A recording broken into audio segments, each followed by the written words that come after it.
Welcome to Dungeon Design Part 1. This video is going to cover the basics of dungeons, how to build custom spaces, and how to connect them to the world. I'll also show you guys some useful tips and tricks to help you build your dungeons faster and to make sure your dungeons meet the default player experience.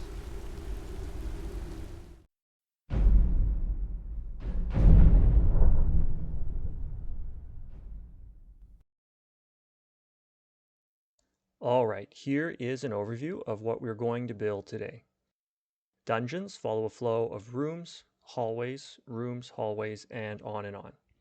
Following this flow will create a critical path throughout your dungeon, giving players a sense of direction and progress. So, the first thing we need to do is create a new interior cell.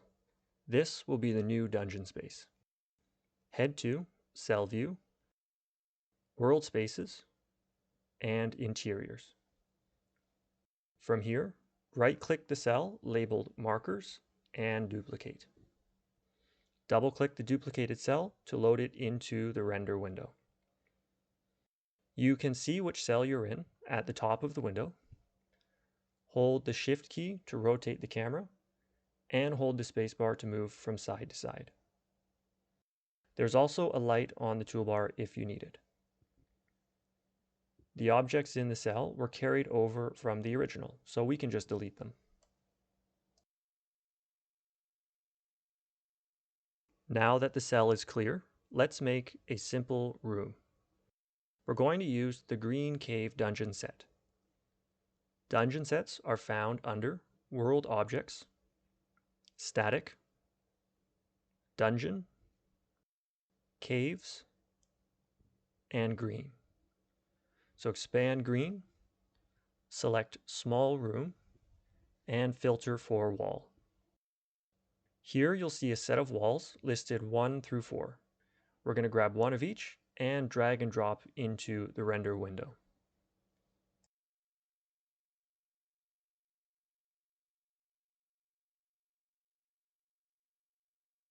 Each dungeon set fits together like a puzzle. When you drop the walls, you'll see how they naturally form the shape of a room. Starting with wall 1, head clockwise around to wall 4. If you change the orientation of one of the walls, all the others will have to follow suit. So try not to rotate these pieces. Next, filter for corner and slot them next to the wall pieces.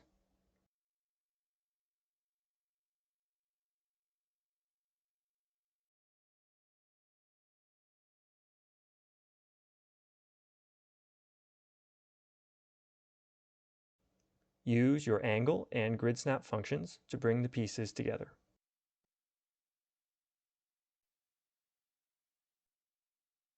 You can snap to a specific reference by pressing Shift Q and selecting the piece with the crosshair.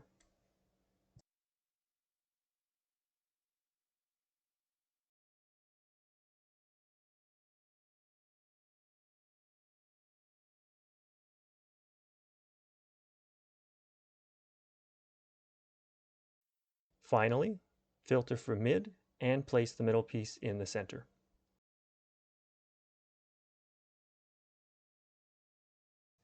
Your axis keys are X, C, and Z. Highlight a piece, then hold an axis key to move the piece along that axis. With your room set up, you can drag the mouse to highlight and duplicate by pressing Ctrl D. Then drag the new room over.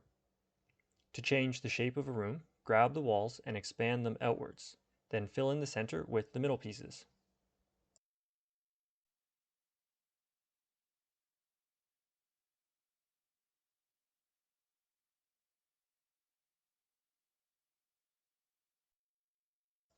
To build your hallways and doors, start by positioning your rooms into a good dungeon progression.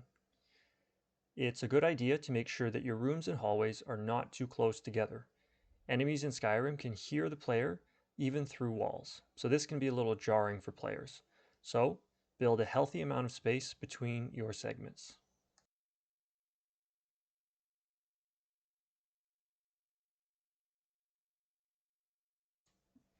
Door pieces follow the same layout as your walls. There are 4 doors, and each door slots into a specific wall. So wall 1 and door 1, and so on. Filter for door. Grab your door pieces and slot them into the rooms.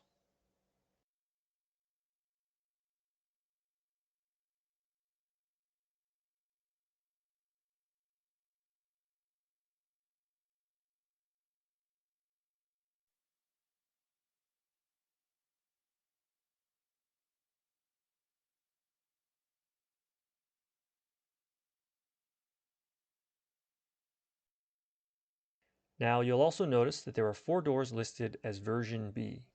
These are used in the same way, but they have a slightly different art style. The cave set is not symmetrical. That's why it requires alternate versions of the same piece. So start with the default door, and if it doesn't fit, swap to version B.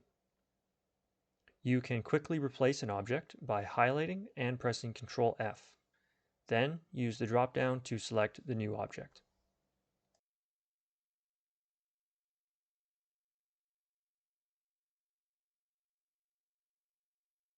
Hallway pieces are organized into one-way, two-way, three-way, and four-way pieces. These numbers refer to how many turns the hallway has. So we're going to use Cave G Hall 1-way 01, Cave G Hall 2-way 01, and Cave G Hall 2-way 02. Now, unlike the walls and doors, these pieces will have to be rotated. The different two-way pieces are like the door versions. They look the same, but they're actually different. So start with one, and if it doesn't fit, use the other.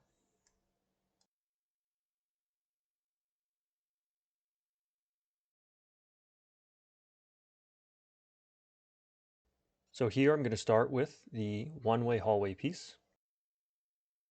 Make sure that it's lined up correctly with the door.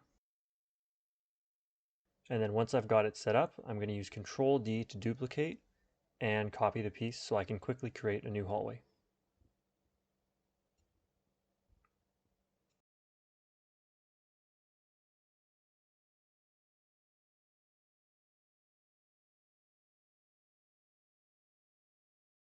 Now when it comes to the two-way turns, start with one, and if it doesn't line up with the hallway, you'll see pretty quickly.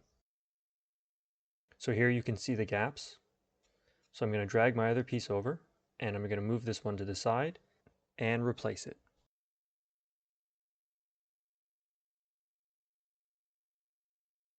And now that I have this turn set up, I can always reuse it. If I need to make this same turn again, instead of taking out another two-way piece, I can just duplicate the corner I already have.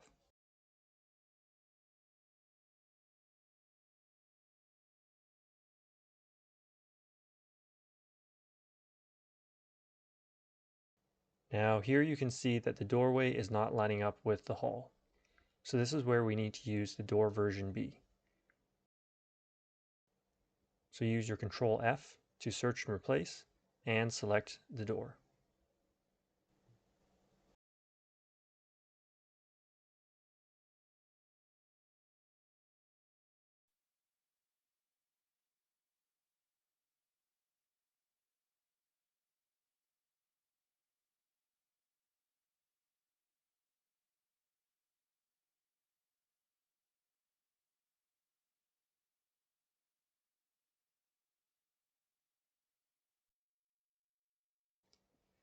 To build the entrance, head to the large hall heading and filter for entrance. These are the default entrance pieces. Grab the piece at the top. Now this piece is larger than the small hallways we've been using, so we're also going to need a transition piece. Here we're looking for a piece called Hall Door. Use one of the default versions, either 01 or 02, whichever will fit your setup.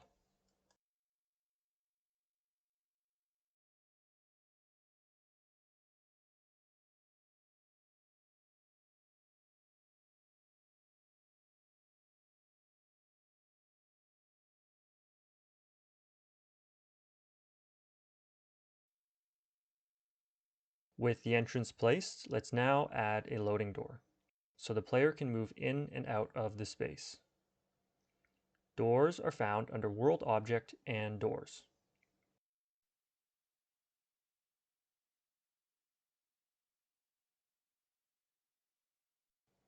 To connect two loading doors, place them into the world, double-click a door, and navigate to the Teleport tab.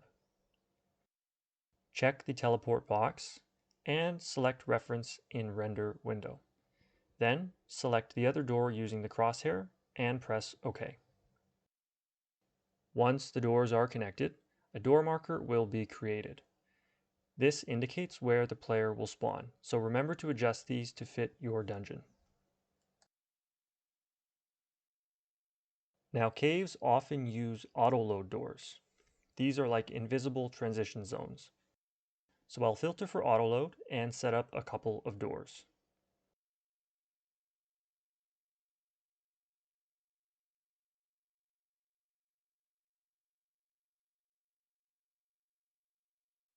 With one door placed, I'll now head to Cell View, World Space, Tamriel, and scroll down to Riverwood.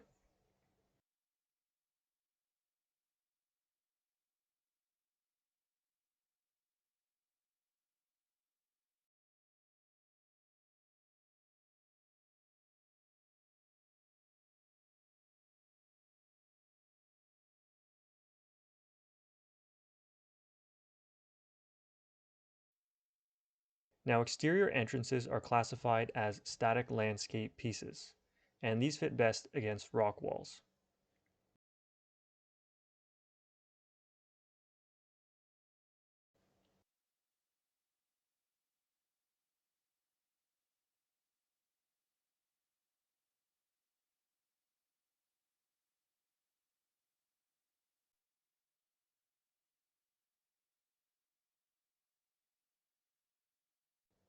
With the entrance placed, add a second autoload door and connect it to the first one.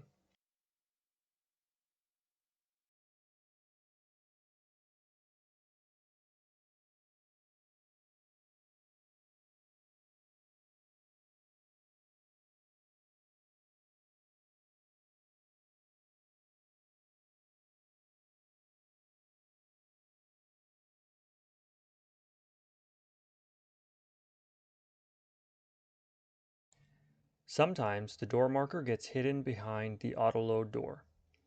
With the door selected, press 1 on your keyboard to hide the door, and use Alt-1 to bring the door back.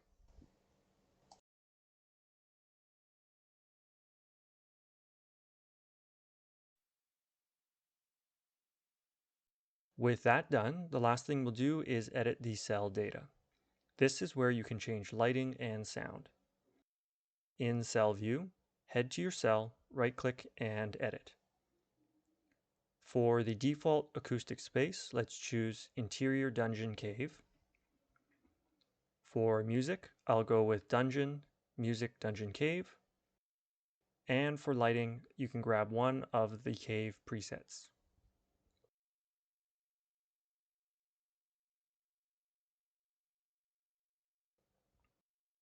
Lastly, head to Interior Data, and under Name, give your dungeon a name.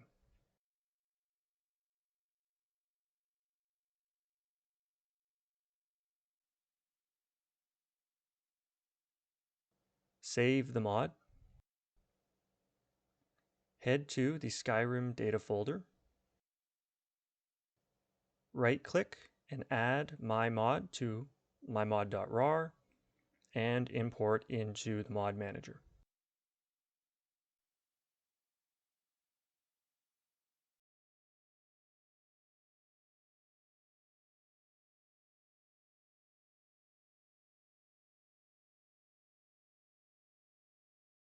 And that is going to do it for Dungeon Design Part 1. Now each dungeon kit follows the same overall structure of walls, corners, hallways, and doors. Some are easier to use, like the Dwarven set, and some are trickier, like the Cave set.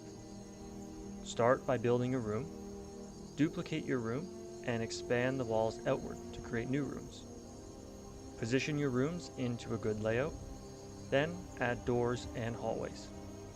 Finally, add an entrance and connect the dungeon to the world. Thanks all for watching, and I'll see you in the next one.